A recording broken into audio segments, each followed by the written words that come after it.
So most of us have, if not total Ashkenazi heritage, at least some. Most of us here in this class and in our school. So I hope you're as excited to learn about Ashkenaz as I am.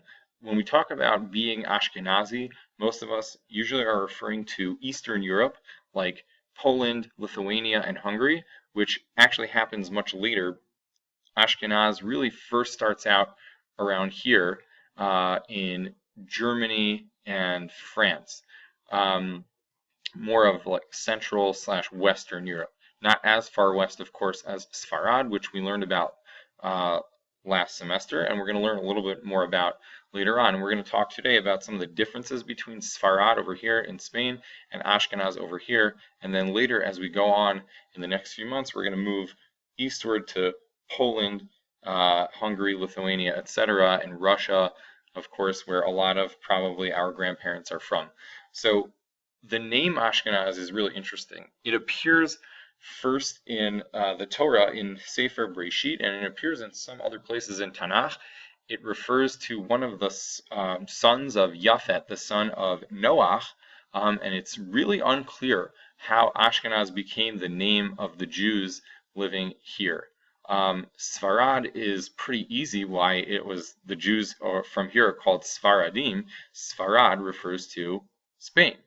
Ashkenaz, it's unclear where the name comes from, but that name stuck, and that name has been used for a long, long time, and that's what we have today.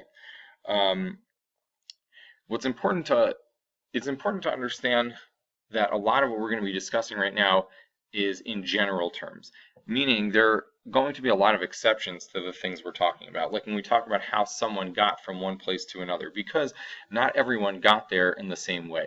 So let's backtrack a little bit.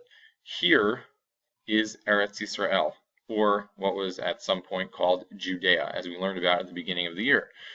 When the Jews were exiled from Judea at various points, many Jews during the Roman conquest, or the Roman defeat of the Jewish rebellion, the Great Revolt as it's called, that ended in the year 73 with the Beit HaMikdash destroyed in the year 70, and then the revolt finally crushed in 73. A lot of Jews were exiled from Judea and sent different places. Many of them came to Rome and other parts of Italy, eventually moving upwards. Again, later on, when the Bar Kokhba rebellion was squashed, more Jews left and went towards Rome and other areas. Of course, we know that many Jews didn't go to the west over here. Many of them went east towards, which is not on the map, but east or north, and then east, and then south eventually to the area which we called Bavel, which we learned about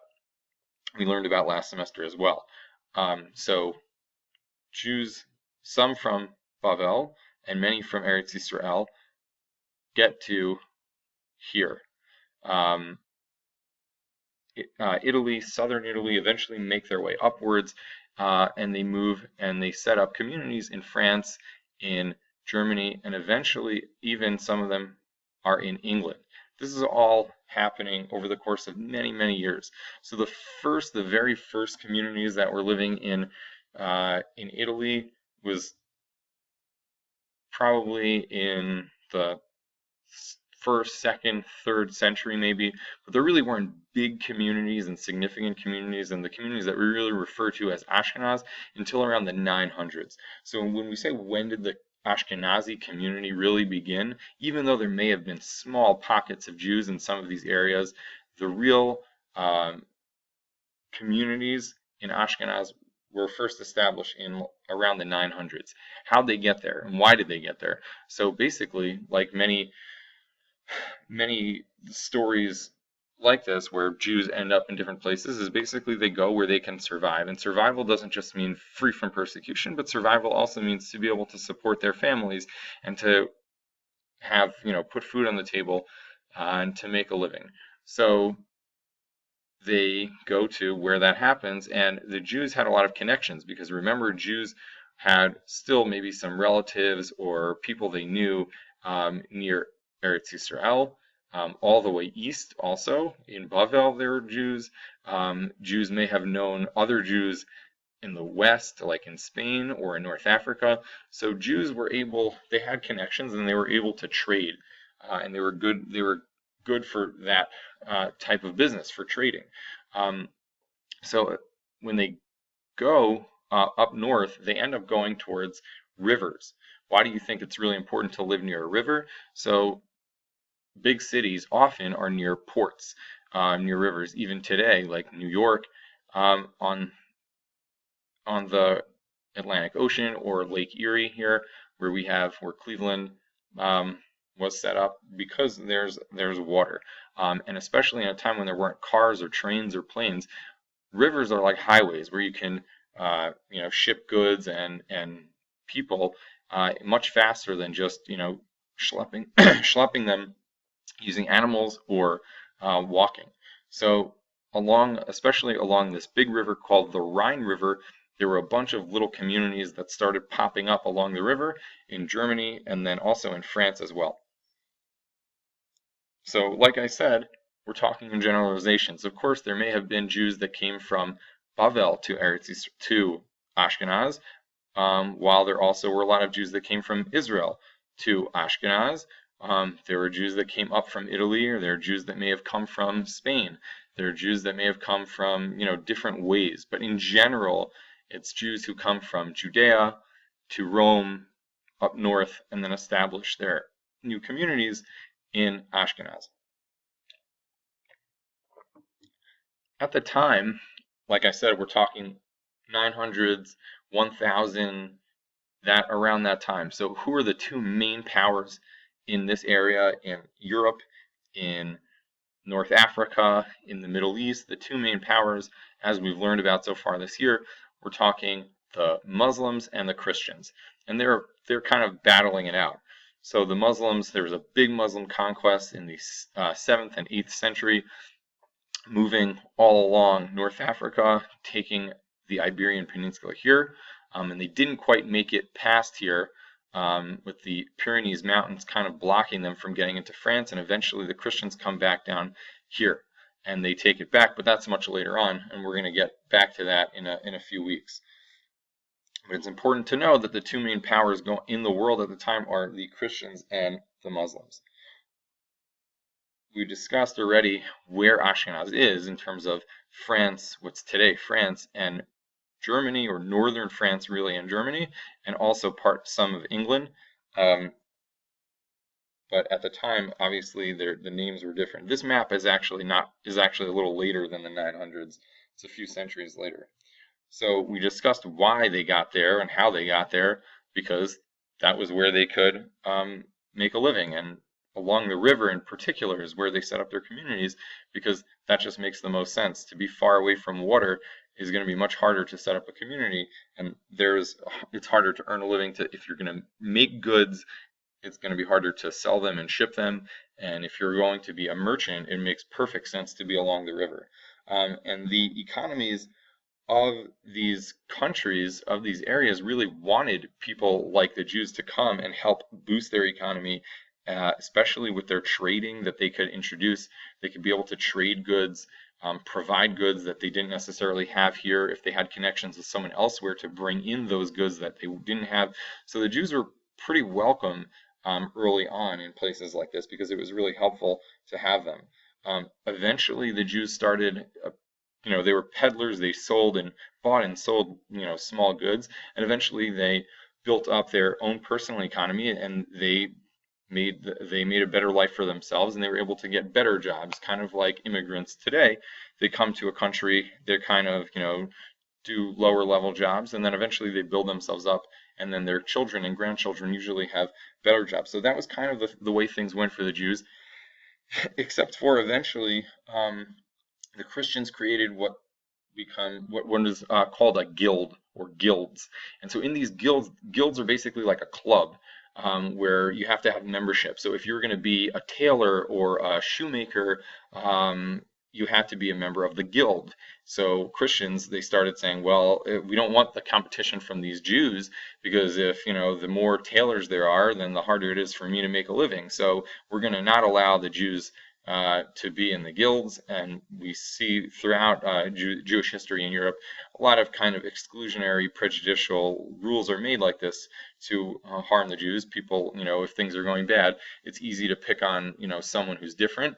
And so they picked on the Jews, and they excluded them from the guilds. So when the Jews were becoming craftsmen and other things like that, better jobs than just merchants buying and selling things, that kind of stopped with the guilds. But still, Jews had farms and vineyards. They were able to make and sell their own wine, which was important. Eventually, later on, in a few centuries later, like the 1200s, 1300s, Jews become money lenders, which is really important for any economy, because if you want to start a business, you might need to have a lot of money to start your business. If you're gonna, sell, I don't know, lemonade, and you want to sell it in mass quantities, you're gonna need to buy a lot of lemons and sugar or lemonade mix.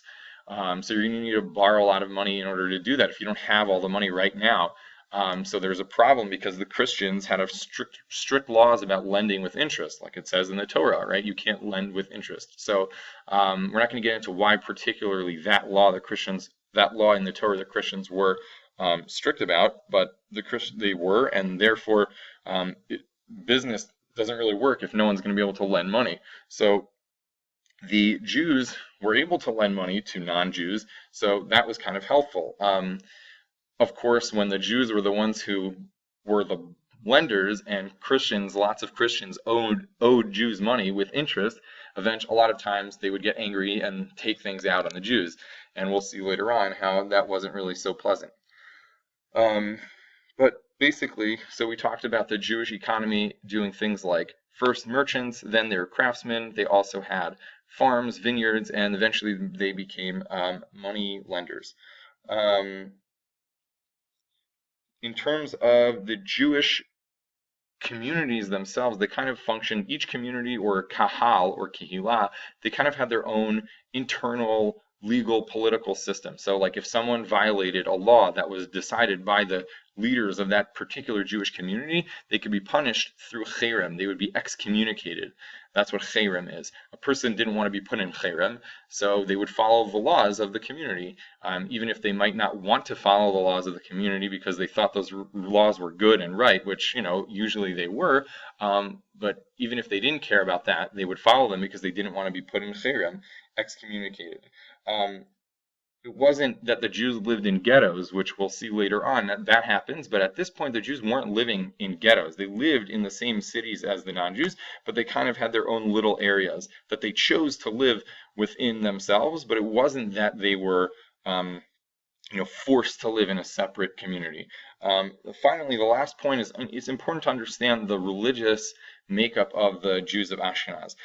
Unlike the Jews of Sfarad, the Jews of Ashkenaz really focused mainly on Jewish learning, on, they were not interested in learning secular culture as a rule, right? Generalization. That's not that there weren't exceptions to this, but as a rule, the Jews of Ashkenaz focused on learning Torah, learning Tanakh, commentaries. We see people like Rashi, the Balei Tosfot, the commentaries on the Gemara. That's really what they focused on. They were very known in general, of course. Again, there are exceptions, but in general, they were a very pious community, very religious, cared, very strict about halacha. That doesn't mean that the Sephardim didn't care about halacha, but on the whole, the Jews of Ashkenaz were more makpid. They had a reputation for being more makpid on halacha than other communities. They're considered themselves and considered by others to be a very holy community, and to learn particularly lots of Torah and not other subjects, not to be influenced and not to waste time and be influenced by the outside world, to really focus specifically on halacha.